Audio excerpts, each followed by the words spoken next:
Okay guys, done. So last classes లో మనము FI consultant యొక్క రోల్స్ అండ్ రెస్పాన్సిబిలిటీస్ ఏంటి అనేది క్లియర్ గా డిస్కషన్ చేసాం. వాటితో పాటు క్లయింట్స్ యొక్క రియల్ టైం మీనింగ్ ఏంటి, క్లయింట్స్ డేటా అంటే ఏంటి, టైప్స్ ఆఫ్ ఎర్రర్స్ ఏమొస్తాయి అనేది కూడా క్లియర్ గా మనం డిస్కషన్ చేయడం జరిగింది.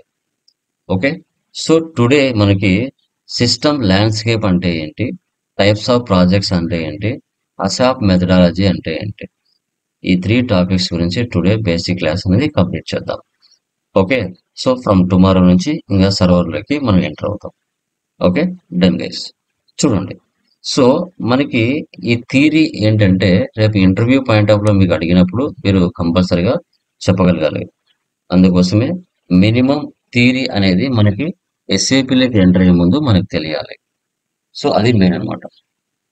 ఓకే, ఫస్ట్ వన్ చూడండి, క్లయింట్స్ ఆర్ సిస్టమ్ ల్యాండ్స్కేప్ అంటే సర్వర్స్ అంటాం. Landscape means servers. నిన్న మీతో డిస్కస్ చేశాను ఆల్రెడీ. మనకి టోటల్ గా ఎన్ని సర్వర్స్ ఉంటాయి? 5 సర్వర్స్ ఉంటాయి. Sand box server, development server, quality server, pre production server, production server. మీరు రియల్ టైమ్ లో పని చేయాల్సింది వీటి మీదనే. ఈ 5 సర్వర్స్లలో మీకు డెవలప్మెంట్ సర్వర్ లో కానీ, క్వాలిటీ సర్వర్ లో కానీ, ప్రొడక్షన్ సర్వర్ లో కానీ ఏదో ఒక దాంట్లో మీకు యాక్సెస్ ఉంటుంది. దాని మీదనే నువ్వు పని చేయాల్సి వస్తుంది. అసలు ఏంటి సార్ ఈ సర్వర్స్, ఎందుకు ఉపయోగపడతాయి, ఏ పర్పస్ కోసం ఉపయోగపడతాయి అని మీరు చూసుకున్నట్లయితే, లైక్ చూడండి, ఫస్ట్ది sandbox server. Sandbox server అంటే it is the initial stages of any implementation project. It is a trial or error or practice servers. It is a training for end users and FI consultants. ఇది ఒక project ఒక కంపెనీకి వచ్చిన తర్వాత, ఒక implementation చేయాలి అనుకున్న తర్వాత, అప్పుడు ఎంప్లాయీస్ ని రిక్రూట్ చేసిన తర్వాత రియల్ టైం వర్క్ లేకి వెళ్లకుండా ప్రాక్టీస్ సర్వర్. ఇప్పుడు మీరు ఎలా కోర్స్ నేర్చుకుంటున్నారు ఒక ప్రాక్టీస్ సర్వర్ లో, అలాగా ఎంప్లాయీస్ ని రిక్రూట్ చేసుకున్న తర్వాత ఎఫ్ఐ కన్సల్టెంట్స్ అయినా ఎండ్ యూజర్స్ అయినా first trial basis and practice server అన్నమాట. దీన్ని శాండ్ బాక్స్ సర్వర్ అంటాం. ఎంప్లాయీస్ కి ట్రైనింగ్ ఇవ్వడానికి, ప్రాక్టీస్ చేయడానికి ఈ శాండ్ బాక్స్ సర్వర్ ని ఉపయోగిస్తారు. గుర్తుపెట్టుకోండి, దీనే శాండ్ బాక్స్ సర్వర్ అంటారు. It is a trial basis or practice server అని చెప్తాం. తర్వాత డెవలప్మెంట్ సర్వర్. డెవలప్మెంట్ సర్వర్ అంటే ఏంటి అని మనం చూసుకుంటే, ప్రతిదీ కూడా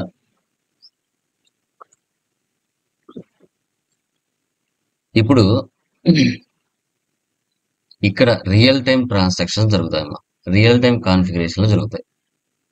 it is implements to, like development server implements to do real time configurations as per company requirements. Development server ని గోల్డెన్ క్లయింట్ కూడా అంటారు. అంటే ఒక పర్చేజ్ ఇన్వాయిస్ మీరు పోస్ట్ చేయాలన్నా, ఒక సేల్స్ ఇన్వాయిస్ మీరు పోస్ట్ చేయాలన్నా, ఫస్ట్ గా వాటిని పోస్ట్ చేయడానికి real time configurations back end లో చేయాలి. అంటే ఏంటి సార్ అనేది మీకు డౌట్ వస్తుంది. కాన్ఫిగరేషన్స్ అంటే ఏంటంటే, purchase invoice, sale invoice first enter చేయాలి అంటే ఒక కంపెనీ కావాలి. ఆ కంపెనీలో ఒక కంపెనీ కోడ్ కావాలి. ఆ కంపెనీ కోడ్ లో బిజినెస్ ఏరియాస్ కావాలి, డిపార్ట్మెంట్స్ కావాలి, ఒక కస్టమర్ కు వెండర్ కి ఎంతవరకు మీరు లిమిట్ ఇవ్వగలుగుతారనే లిమిటేషన్స్ కావాలి. వీటన్నిటిని బ్యాక్ ఎండ్ లో మనం చేయాలి. వాటిని కాన్ఫిగరేషన్స్ అంటాం. వెండర్స్ ని క్రియేషన్ చేయాలి, కస్టమర్స్ ని క్రియేషన్ చేయాలి. ఓకే, సో ఆ సెటప్ అంతా మనం చేయాలి. అదే మన వర్క్. సో దీన్నే డెవలప్మెంట్ సర్వర్ అంటారు. Enterprise structure, global settings, chart of accounts, AP, accounts payable, accounts receivable, GST, ఇవన్నీ ఏంటి? మనం చేయవలసిన వర్క్స్, అన్నమాట. ఇవన్నీ బ్యాక్ ఎండ్ లో మనం చేస్తే ఫ్రంట్ ఎండ్ లో ఎండ్ యూజర్స్ ఇన్వాయిస్ లో పోస్ట్ చేస్తారు. బ్యాక్ ఎండ్ లో మనం కష్టపడతాం, సో మన యొక్క శాలరీస్ ఎక్కువగా ఉంటాయి. ఫ్రంట్ ఎండ్ లో ఎండ్ యూజర్స్ కష్టపడతారు, వాళ్ళ శాలరీస్ తక్కువ ఉంటాయి. వాళ్ళు రిస్క్ తీసుకోరు, మనం రిస్క్ తీసుకుంటాం. అది difference.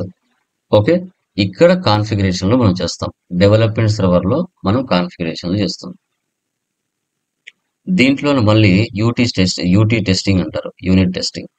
All configurations are okay, they transport it to the quality server for the testing. ఇక్కడ కాన్ఫిగరేషన్లు అన్నీ చేస్తారమ్మా. చేసిన తర్వాత మీరు చేసిన కాన్ఫిగరేషన్లు కరెక్ట్గా పని చేస్తున్నాయా లేదా, కీ కోడ్స్ అన్ని కరెక్ట్గా పనిచేస్తున్నాయా లేదా, వాటన్నిటి చెక్ చేయాలంటే డెవలప్మెంట్ సర్వర్ నుంచి టీఆర్ అంటారు. టీఆర్ అంటే ట్రాన్స్పోర్ట్ రిక్వెస్ట్. డెవలప్మెంట్ సర్వర్ నుంచి మనకి క్వాలిటీ సర్వర్కి ట్రాన్స్పోర్ట్ రిక్వెస్ట్ పంపిస్తారు, టీఆర్ అంటాం. In the quality server some special quality testing team will be there. Configuration and codes are promoted here for testing and verification. ఎందుకంటే ఒక project ఒక కంపెనీకి వచ్చిన తర్వాత ఆ ప్రాపర్ ఇన్ఫర్మేషన్, ప్రాపర్ సెట్టింగ్స్ మనం చేయకపోతే ప్రాజెక్ట్ని లాస్ అవుతాం. కాబట్టి రియల్ టైంలోకి వెళ్ళేటప్పుడు 1కి 10 సార్లు మనం చెక్ చేసుకోవాలి. Integration testing, end to end process. Okay, so functional testing, providing the appropriate input and verifying the output result. అంటే మనం ఏవైతే కాన్ఫిగరేషన్లు చేశామో అవి కరెక్ట్గా పనిచేస్తున్నాయా లేదా ప్రాపర్గా, దాని రిజల్ట్ కరెక్ట్గా వస్తుందా అనేది ఫంక్షనల్ టెస్టింగ్ జరుగుతుంది. రిగ్రెషన్ టెస్టింగ్, ఏదైనా సర్వర్లో అప్డేషన్స్ కానీ, బగ్స్ కానీ, న్యూ ఫీచర్స్ ఏమైనా యాడ్ చేయాలంటే రిగ్రెషన్ టెస్టింగ్ చేస్తారు. పర్ఫార్మెన్స్ టెస్టింగ్, సో నువ్వు చేసే కాన్ఫిగరేషన్స్లో స్పీడప్ ఉందా లేదా, ఏమైనా స్క్రీన్స్ స్లోగా ఓపెన్ అవుతున్నాయా, ఏమైనా క్రాషెస్ ఉన్నాయా, ఇవన్నీ పర్ఫార్మెన్స్ టెస్టింగ్ చేస్తుంది. Security testing, unauthorized access, data breaches, operational distributions. So authorization అనేది కంపెనీ వాళ్ళకి కాకుండా బయట వ్యక్తులకు ఏమైనా ఉన్నాయా, డేటా ఏమైనా ప్రాబ్లం వస్తుందా, ఇవన్నీ కూడా సెక్యూరిటీ టెస్టింగ్ చేస్తారు. Portal testing, people, information, business processes across organization and technical boundaries. So పోర్టల్కి ఎంతమందికి లిమిట్ ఇచ్చారు ఓపెన్ చేయడానికి, ఎంతమంది చెక్ చేయడానికి డేటాను ఇచ్చారు ఆర్గనైజేషన్లో, టెక్నికల్గా కానీ ఏమైనా బౌండరీస్ దాటిపోతున్నామా, ఇన్ఫర్మేషన్ ఎవరైనా గ్యాస్పరింగ్ చేస్తున్నారా అనేది కూడా చెక్ చేస్తూ ఉంటారు. సో ఇవి టైప్ ఆఫ్ టెస్టింగ్లు. ఈ టెస్టింగ్లన్నీ క్వాలిటీ స్టోర్లో జరుగుతాయి. ఎందుకంటే చాలా ఇంపార్టెంట్. కాన్ఫిగరేషన్లు అన్నీ చేసిన తర్వాత కరెక్ట్గా టీ కోడ్స్ కానీ స్క్రీన్స్ కానీ ఓపెన్ అవుతున్నాయా లేదా అనేది చెక్ చేయాలి అంటే ఇన్ని టెస్టింగ్లు జరుగుతాయి. ఇక్కడ నుండి మళ్ళీ ట్రాన్స్ఫర్ రిక్వెస్ట్ ఎక్కడికి వెళ్తుంది, ప్రీ ప్రొడక్షన్ సర్వర్కి వెళ్తుంది. In the pre production server the configuration that had done and came from the quality server. Here it is again tested for the user acceptance. This is called UAT, user acceptance testing అంటారు. అంటే ఇక్కడ after the UAT configuration and codes are sent to the production server. Sometimes accounts and senior accounts also do this testing. Here end users can edit the data. ఇక్కడ ఏంటంటే quality సర్వర్లో testing అన్ని చేసిన తర్వాత మళ్ళీ ఒకసారి టెస్టింగ్ చేస్తారు. దాన్ని pre production server అంటారు, యూజర్ యాక్సెప్టెన్స్ టెస్టింగ్. మళ్ళీ ఫైనల్గా వెళ్లే ముందు మళ్ళీ ఒకసారి టెస్టింగ్ అనేది జరుగుతుంది. సో ఇక్కడ నుంచి మళ్ళీ ట్రాన్స్పోర్ట్ రిక్వెస్ట్ అనేది ప్రొడక్షన్ సర్వర్కి వెళ్తుంది. ఒకవేళ ఎండ్ యూజర్స్ లేరు, అకౌంటెంట్స్ కానీ జూనియర్ అకౌంటెంట్స్ కానీ సీనియర్ అకౌంటెంట్స్ ఉంటే వాళ్ళైనా టెస్టింగ్ చేయొచ్చు. ఇక్కడ ఎండ్ యూజర్స్ డేటాని ఎడిట్ చేసే పర్మిషన్ ఉంటుంది ఈ ప్లేస్లో.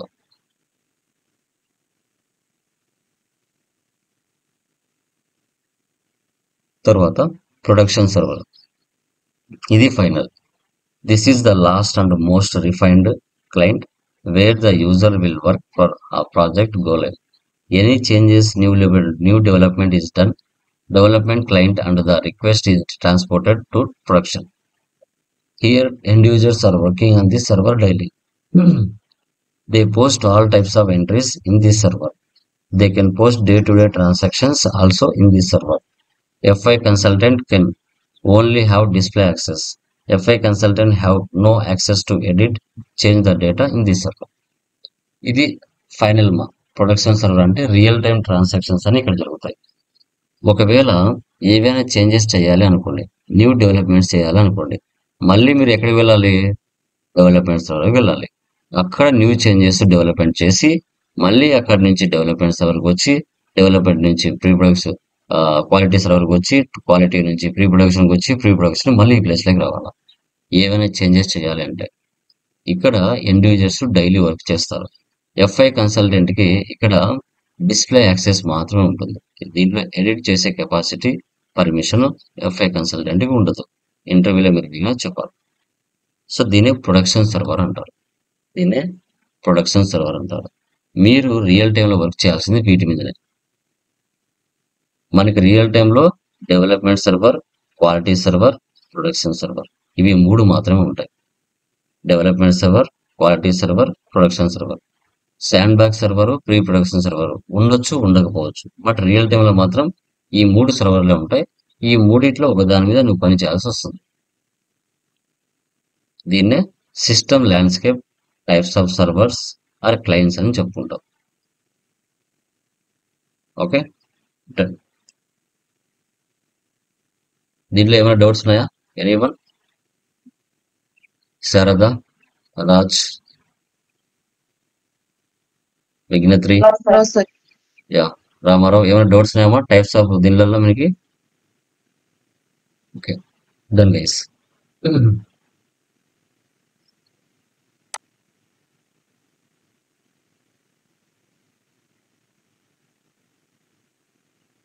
యా, చూడండి గైస్, నెక్స్ట్ వన్ వచ్చేసి మనకి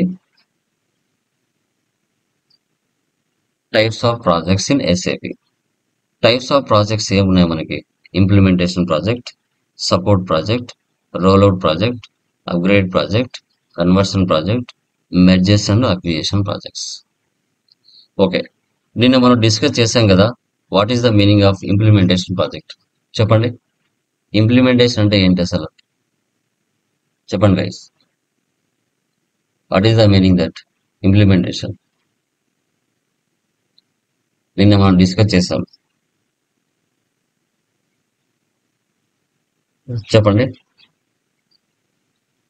ఇంప్లిమెంటేషన్ అంటే ఏంటి? FI consultant roles and responsibility చెప్పండి. ప్రాసెస్ ఏమేమి ఉన్నాయో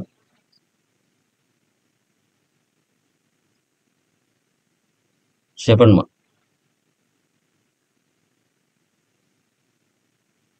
నో ఐడియా? చదవాలి. ఓకే, క్లాస్ అయిపోతే ఒకసారి చదవాలి.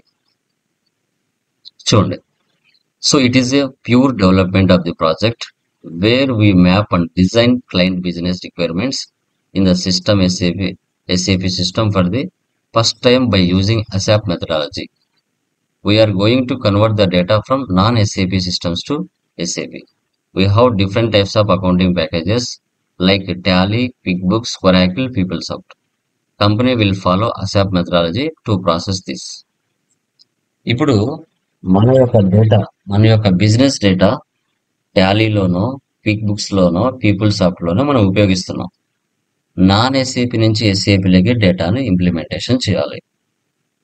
సో అందుకు గాను ఎస్ఏపి కంపెనీ అసాప్ మెథడాలజీ అనే ఒక ప్రాసెస్ని ఇంప్లిమెంటేషన్ చేసింది. దాని ప్రకారంగా ఫాలో అయ్యాము అంటే మన బిజినెస్ అకౌంట్స్ అనేది కరెక్ట్గా వస్తాయి.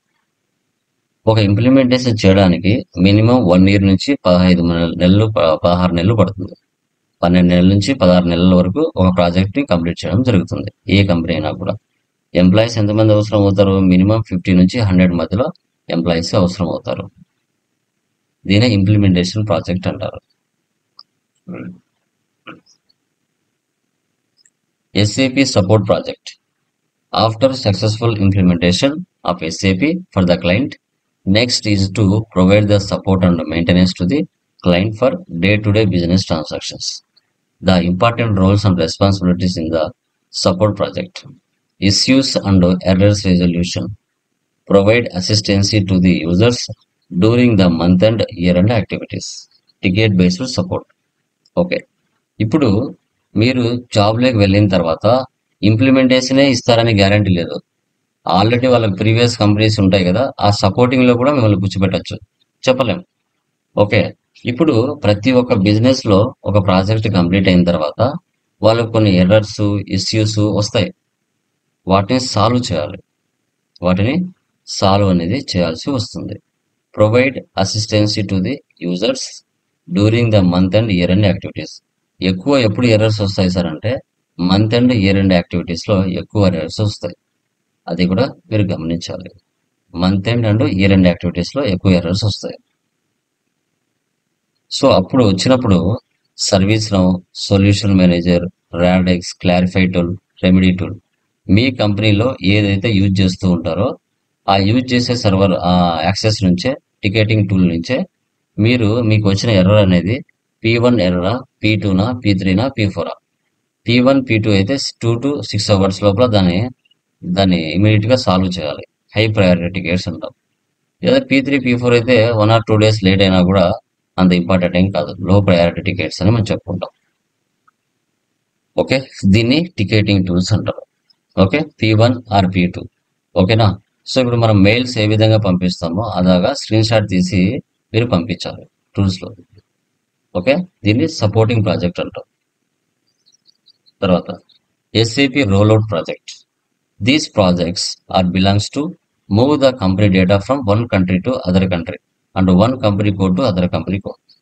The different types of rollout projects are, చూడండి, కంట్రీ రోల్అవుట్ అంటే ఏంటి, కంపెనీ కోడ్ రోల్అవుట్ అంటే ఏంటో తెలుసుకోవాలి. కంట్రీ రోల్అవుట్ అంటే ఇప్పుడు ఫర్ ఎగ్జాంపుల్ ఇండియాలో ఒక ఇంప్లిమెంటేషన్ జరిగింది. అదే కంపెనీ మనము అమెరికాలో కూడా స్టార్ట్ చేస్తున్నాం. ఇక్కడ ఆల్రెడీ ఇంప్లిమెంటేషన్ ప్రాజెక్ట్ చేశారు, రిపోర్ట్స్ అన్ని ఉన్నాయి. మళ్ళీ అక్కడికి వెళ్ళి కొత్తగా ఎందుకు చేస్తారు? ఇక్కడ ఆల్రెడీ ఏదైతే ఉందో ఆల్రెడీ ప్రాజెక్ట్ చేసింది దాన్ని కాపీ చేసి అదర్ కంట్రీలో ఉన్న అమెరికా ఏదైతే ఉందో అక్కడ మనం ఇంప్లిమెంటేషన్ చేస్తాం, లేట్ అవ్వకుండా ప్రాజెక్ట్. ఇప్పుడు ఇండియాలో ప్రాజెక్ట్ చేయడానికి 1 year పట్టింది, ఇక్కడ అన్ని రకాలుగా మనం చేసేసాం. అమెరికాలో కూడా 1 year ఎందుకు పడుతుంది? 8 months 6 months లోపల కంప్లీట్ చేస్తారు, ఎందుకంటే ఆ డీటెయిల్స్ మొత్తం ఉన్నాయి. We will copy the data from existing country to new country. ఇది కంట్రీ టు కంట్రీ రోల్అవుట్ అంటాం. కంపెనీ కోడ్ రోల్అవుట్ అంటే ఏంటి? We will copy the data from an existing company to a new company.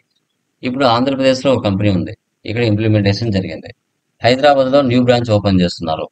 ఇక్కడ already implementation జరిగింది కాబట్టి దీన్నే మనం copy చేసి హైదరాబాద్లో ఉన్న కంపెనీలో పేస్ట్ చేస్తాం. అంటే సేమ్ ప్రాసెస్ ఇక్కడ మనం చేసేస్తాం. సో దాన్ని ఏమని చెప్తాం మనం? ఓకే, కంపెనీ కోడ్ రోల్అవుట్ అని చెప్తాం. Company code rollout. ఎగ్జాంపుల్ చూడండి, Tata group of India, Tata group USA, Tata group London, Tata group Singapore. ఇవి కంట్రీ. అదే మీరు స్టేట్ కంపెనీ, అది కంట్రీ టు కంట్రీ. ఇది company code to company. Tata group company Andhra Pradesh 1లో ఉంది, టాటా గ్రూప్ కంపెనీ టు తెలంగాణలో మార్చారు. ఇలా ఇది company code to company code. SAP upgradation and migration project. So it involves upgrading from the old version to the new version of the SAP. ECC 5.0 to ECC 6.0 and SAP fury. దీని upgradation project అంటాం. So migration project అంటే ఏంటి? Upgradation అవుతున్న software ఏదైతే ఉందో దాని నుంచి data ఎలాంటి మిస్ మ్యాచ్ అవ్వకుండా మైగ్రేషన్ ప్రాజెక్ట్ చేయడం. It involves migrating from the old version to new version of the SAP system. SAP ECC systems to the S/4HANA system. Data ఎలాంటి మిస్ మ్యాచ్ అవ్వకుండా మ్యాప్ చేయడం, దాన్నే మైగ్రేషన్ ప్రాజెక్ట్ ఉంటాం. Time to support 3 to 9 days, 10 months పడుతుంది. Employees 10 to 15 days, 50 members వరకు అవసరం అవుతారు. దీన్ని అప్గ్రేడేషన్ అంటాం. కొన్ని ఫీచర్స్ అప్డేట్ చేస్తారమ్మా, పాత వర్షన్ నుంచి కొత్త వర్షన్కి కొన్ని ఫీచర్స్ అప్డేట్ చేసి ఇంప్లిమెంటేషన్ చేయడం. Conversion project. Here we convert the data ERP to ERP like Oracle, MS Dynamic. ఇప్పుడు టాలీ అనేది ఒక ERP సాఫ్ట్వేరే, SAP అనేది కూడా ఒక ERP సాఫ్ట్వేరే.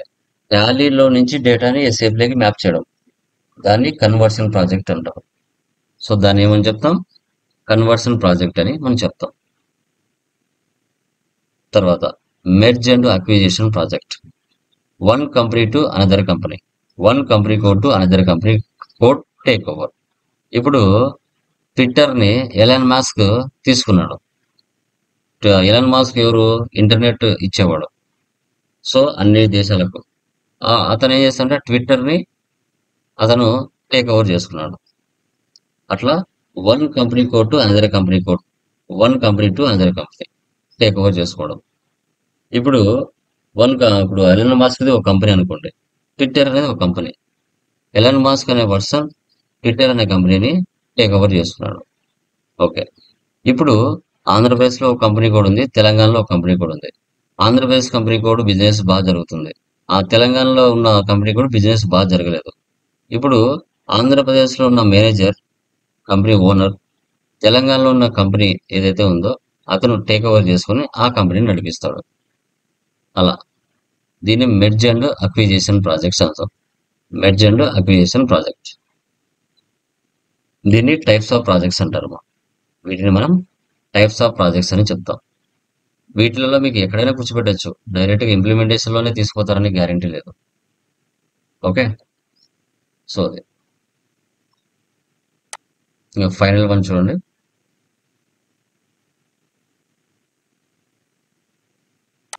ASAP methodology. Yeah. So types of methodology are project phase.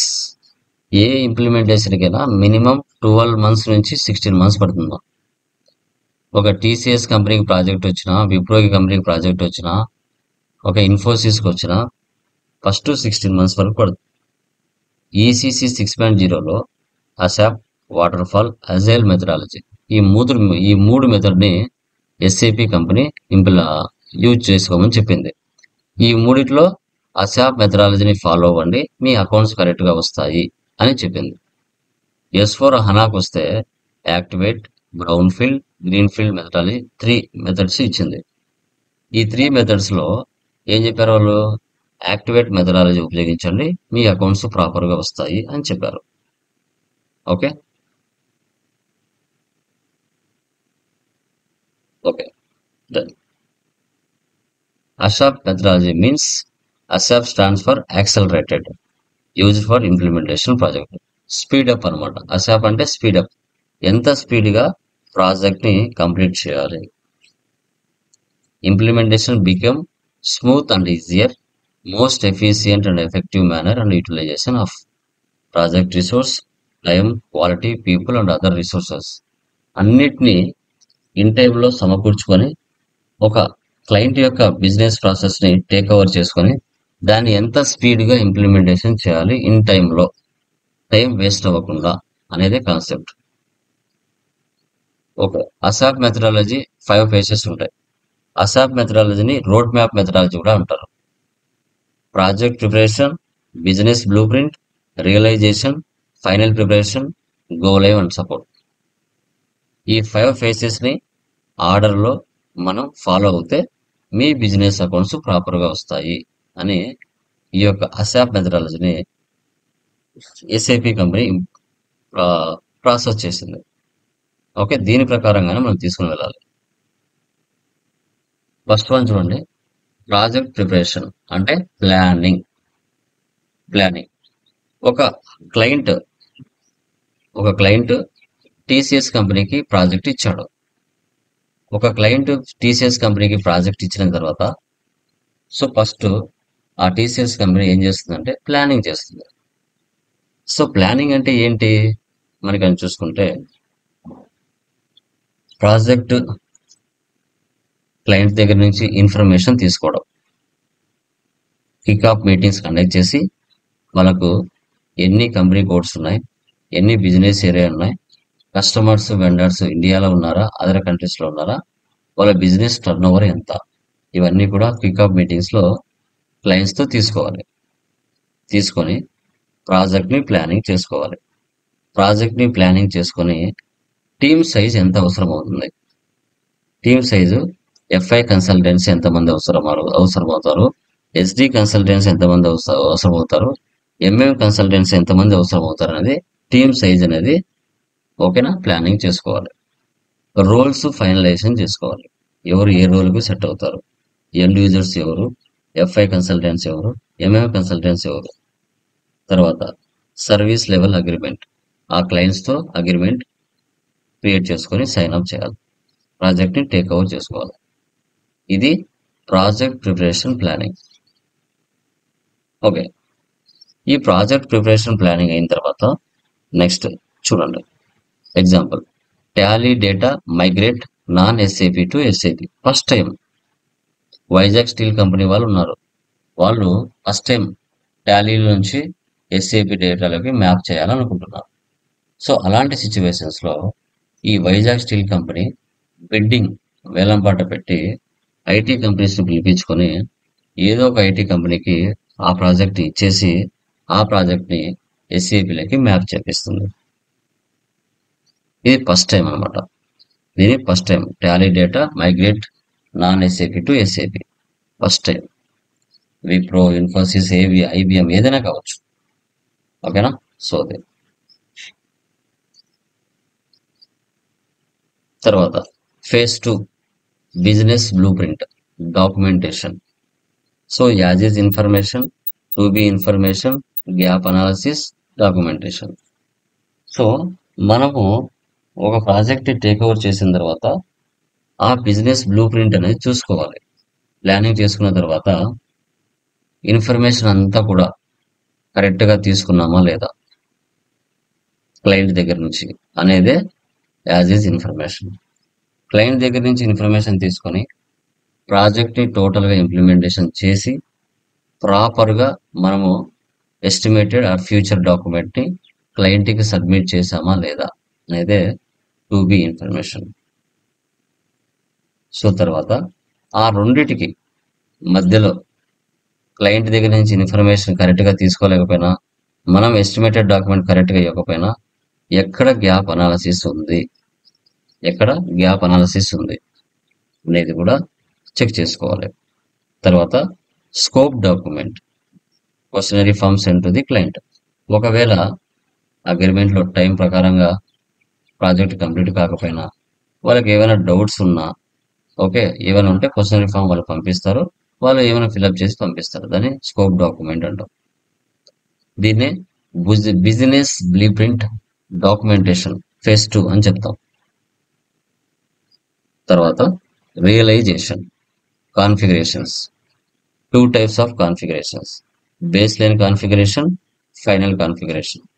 Base line configuration అంటే day to day transaction జరుగుతాయి. అంటే guys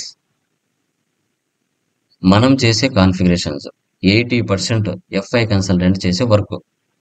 enterprise structure, global setting, chart of accounts, accounts payable, accounts receivables, తర్వాత APP, dunning concept, తర్వాత అన్నీ కూడా asset accounting, ఇవన్నీ కాన్ఫిగరేషన్లు FI consultant 80% work చేస్తాడు. రిమైనింగ్ ఫైనల్ కాన్ఫిగరేషన్ ఏవైనా గ్యాప్స్ ఉన్నా, ఇంటిగ్రేషన్ స్పాట్స్ ఏమైనా వచ్చినా MM consultant, SD consultant, HR consultant, PP consultant వీళ్ళు అవసరం పడుతుంది. వీళ్ళు ఆ 20% వర్క్ని కంప్లీట్ చేస్తారు ఇంటిగ్రేషన్ పార్ట్ వచ్చినప్పుడు. సో దీన్నే రియలైజేషన్ అంటాం. కాన్ఫిగరేషన్స్ ఒక పర్చేజ్ బిల్ వేయాలన్నా, సేల్ బిల్ వేయాలన్నా బ్యాక్ ఎండ్లో ఎఫ్ఐ కన్సల్టెంట్ వర్క్ చేయాలి. అది తర్వాత ఫైనల్ ప్రిపరేషన్ టెస్టింగ్ ఫేజ్ 4. ఇక్కడ ఇంప్లిమెంటేషన్ అయిన తర్వాత అవన్నీ కరెక్ట్గా పనిచేస్తున్నాయా లేదా అనేది రకరకాల టెస్టింగ్లు ఇక్కడ జరుగుతాయి. So user training, UAT testing, integration testing, security testing, performance testing, pricing. ఇక్కడ ఎంప్లాయీస్కి ట్రైనింగ్ ఇవ్వాలి, అవన్నీ కరెక్ట్గా పనిచేస్తున్నాయో లేదో టెస్టింగ్లు కూడా చేయాలి. అవన్నీ చేస్తేనే ఇక్కడ సెటప్ అనేది అవుతుంది. ఓకేనా? సో దీన్నే మనం టెస్టింగ్ ఆర్ యూజర్ ట్రైనింగ్ యూఏటి టెస్టింగ్లో చెప్తాం. ఫైనల్ ప్రిపరేషన్లో ఇవన్నీ జరుగుతాయి. వర్క్ ఫ్లో రిపోర్ట్స్, ఒకవేళ ఏదైనా క్లయింట్స్ కొత్త రిక్వైర్మెంట్స్ ఏమైనా వచ్చినా, చేంజెస్ ఏమైనా చేసినా, ఎర్రర్స్ వచ్చినా, బగ్స్ వచ్చినా వైసిప్లో ఉపయోగిస్తాం. Work flow reports, interfaces, conversion, తర్వాత ఎన్హాన్స్మెంట్స్, ఫార్మ్స్ అంటాం. ఇది ఫైనల్ ప్రిపరేషన్లో టెస్టింగ్లో చేస్తాం. Last final one go live and support front end screen. Back end స్క్రీన్లో కాన్ఫిగరేషన్ అన్ని మీరు చేస్తే ఫ్రంట్ ఎండ్ స్క్రీన్లో ఎండ్ యూజర్స్ పోస్టింగ్ చేస్తారు. ఇక్కడ రియల్ టైం ట్రాన్సాక్షన్లు జరుగుతాయి. పర్చేజ్, సేల్, ఎక్స్పెన్స్, ఇన్కమ్స్ ఇవన్నీ కూడా ఈ గో లైవ్ అండ్ సపోర్ట్లో జరుగుతాయి. అనలైజింగ్ సిస్టమ్ అంటాం. సో దీన్నే అసాప్ మెథడాలజీ అంటారు. సో ఈసీసీ 6.0లో 3 మెథడ్స్ ఇచ్చారు. వాటిలో మనకి అసాప్ మెథడాలజీ యూజ్ చేయండి, అకౌంట్స్ కరెక్ట్ గా వస్తాయని ఎస్ఏపి కంపెనీ వాళ్ళు చెప్పారు. ఎస్4 అనేది ఇంకా 27కి 2030కి వస్తుంది ఇండియాకి పూర్తిగా. ఇంకా అయితే ఇప్పుడు ఇంప్లిమెంటేషన్ అవ్వలేదు. బట్ ఇంప్లిమెంటేషన్ అయిన కంట్రీస్లలో యాక్టివేట్ మెథడాలజీని యూజ్ చేస్తారు. ఇది మా థియరీ. ఓకే, ఈ రోజుతో మనకి థియరీ అనేది కంప్లీట్ అయిపోయింది. ఫ్రమ్ టుమారో నుంచి ఇంకా కాన్ఫిగరేషన్స్ లోకి వెళ్తాం. ఓకేనా? Clear guys? ఏమైనా డౌట్స్ ఉన్నాయా దీంట్లో? Please confirm. Any doubts? Yeah, Venkat, Sharada, ఇగ్నత్రి, రాజా, ధీరజ్, ఎనీ డౌట్స్ మా? క్లియరా? థియరీ కంటెంట్ క్లియర్ అయిందా?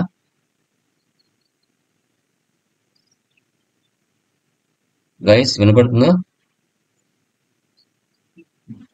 Okay, Yeah, clear, sir. Like